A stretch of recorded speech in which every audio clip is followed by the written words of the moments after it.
যারা কোরবানি দেওয়ার ক্ষেত্রে টাকা দিয়ে করবে, টাকা দেওয়া হবে। আমি মানে আমার মোবাইলে আমি একটাই দিই। যদি একটা গরু দিই একটা দিই, ওই একটা ছাগল দিবে একটা ছাগল দিই, টাকা দেওয়া হবে। টাকা যদি সম্ভব না তাহলে সঙ্গে দেওয়া হবে।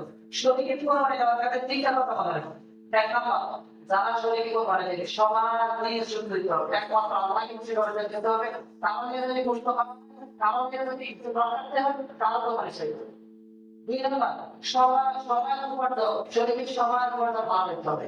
কারণ করতে হবে শরীরে কি হওয়া ভালো হবে শরীরে। সেজন্য খেয়াল করে আমরা মানে শরীরের সাথে যুক্ত হবো, শরীর দিব। এরপরে ৩ নম্বর সবার আত্মীয় শুদ্ধ হইতে হবে। এটা যদি কোনো শিক্ষা এর সাথে তো আমাদের কারো ভালো থাকবে না।